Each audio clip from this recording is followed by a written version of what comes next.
Theme of T S. Eliot's poem the waste land, ये हमने बहुत अच्छे से पहले भी पढ़ा है, तो एक बार क्विक रिव्यू इसका ले। Eliot's Waste Land presents the theme of spiritual barrenness. लोग आध्यात्मिक तौर पर खत्म हो गए हैं, उनके दिमाग में भगवान कहीं नहीं है। मंदिर में जाते हैं तो या तो जो है अपनी आंखों को ठंडा करने जाते हैं, और या फिर प्रसाद खाने जाते हैं, या आउटिंग के लिए जाते हैं। डिसइल्यूजनमेंट, दुनिया में आदमी को पता नहीं है कि मुझे क्या करना चाहिए। बाजार में देखो तो ऐसा लगता है कि ये दुकानदारी बहुत जल्दी खत्म होने वाली है। मॉडर्न एज का डिसइल्यूजनमेंट और स्पिरिचुअल बैरननेस, ये दो इशू इसमें मेन है। Poem portrays a world where faith, दुनिया में अब भगवान के प्रति विश्वास नहीं रहा, अब लव भी नहीं रहा, वाइटलिटी नहीं रही। दे हैव डिकेड, सब खत्म हो गए हैं। Living only emptiness and fear, एक डर और एक खालीपन रह गया है। This thematic concern is captured in the famous opening line. T S. Eliot की जो ओपनिंग लाइंस हैं, April is the cruellest month breeding lilacs out of the dead land.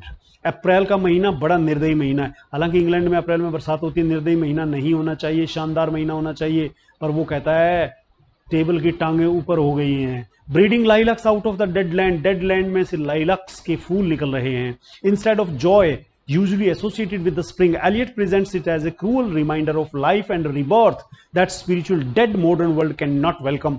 आदमी अप्रैल को क्रूअल मानता है क्योंकि काम नहीं करना चाहता। अप्रैल में बरसात आने के बाद खेत में काम करना पड़ता है, वो आदमी चाहता नहीं, इसीलिए उसको क्रूअल बता रहा है, स्पिरिचुअली डेड है आदमी। Dominant theme is the contrast between sterility and yearning for renewal. Sterility होता है बांझपन, ऐसी जमीन जो पौधा पैदा ना कर पाए, ऐसी औरत जो बच्चा पैदा ना कर पाए, स्टेराइल बोलते हैं उसको। यर्निंग फॉर रिन्यूअल, और आवश्यकता है रिन्यू करने की, आदमी को अपने आप को रिन्यू करने की, जमीन को अपने आप को रिन्यू करने की। ये इसी तरह पिज्जा खाते रहे, इसी तरह जोमेटो चलता रहा, तो जो बैरन लैंड है वैसी ही बैरन सब औरतें हो जाएंगी। This is intensified by the haunting declaration, I will show you fear in A handful of dust.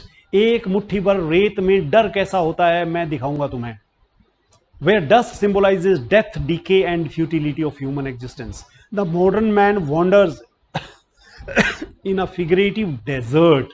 आदमी डेजर्ट में भटक रहा है, एलिनेटेड है, स्पिरिचुअली एम्प्टी है। This theme culminates in the dry desolate imagery of final section.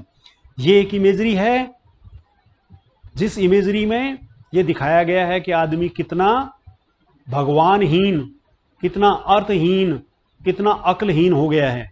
Here is no water only rock, पानी नहीं है बेटा, सिर्फ चट्टान है। रॉक एंड नो वाटर, चट्टान है पानी नहीं है। देख, पहले वाली चीज को ही रिवर्ट करके, और पहले पानी का पहले जिक्र किया था, अगली लाइन में रॉक का पहले जिक्र किया है। ले दे के कहता कहानी वहीं आ जाती है, चाहे सिर इधर कर ले चाहे टांग इधर कर ले, रहना बीच में ही है। No water but only rock, rock and no water and the sandy road, road भी सैंडी है, रोड हरियाली भरा नहीं है, सब कुछ खत्म हो गया है, कोई हरियाली नहीं है। यहां पर रॉक, जो कभी चट्टान, जो कभी रेड रॉक चर्च का प्रतीक था, अब चर्च का प्रतीक नहीं रहा क्योंकि आर स्मॉल हो गया। The poet expresses hopelessness of a world deprived of life giving faith and moral clarity. ये पोइम 1920 में लिखी गई थी। 1850 में चार्ल्स डार्विन की किताब आती है ओरिजिन ऑफ स्पीसीज, जिसने ये कह दिया था आदमी को भगवान ने नहीं बनाया है, आदमी को बनाया है तो आदमी ने खुद ने बनाया है, रेप्टाइल से बंदर बन करके आदमी बनाया है, जिससे लोगों का भगवान में फेथ खत्म हो गया था, लोग जीसस क्राइस्ट को मानने से इनकार करने लगे थे। Yet the theme is not entirely hopeless. लेकिन हम पोइम को खत्म करने से पहले ये भी तो कहेंगे कि पूरा होपलेस पोइम को कौन पढ़ेगा, इसमें होप दी हुई भी है। कंक्लूडिंग लाइन संस्कृत की लाइन है जो कि उपनिषद से ली गई है, और पॉसिबिलिटी है रिडेम्पशन की, पुनर्जन्म की, शांति की, ऐसी चीज जो सेल्फ गिविंग कॉम्पैशन और सेल्फ कंट्रोल से आती है।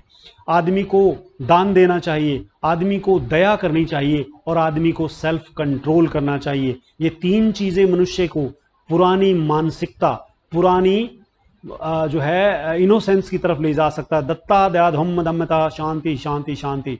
एलियट कहता है दत्ता दान दो, दया ध्वम दया करो, दम्यता त्याग दो, सेल्फ कंट्रोल करो, बुरी चीजें त्याग दो, दया करो और दान दो। इन चीजों से शांति शांति शांति हो सकती है। Eliot implies that spiritual renewal is possible only if humanity looks inward, कोई भी अपने अंदर नहीं झांकता है, सब दूसरों को क्रिटिसाइज करने में लगे हुए हैं। Draws upon the wisdom of ancient cultures and religion. The theme of Waste Land reflects crisis of modern civilization after world war one.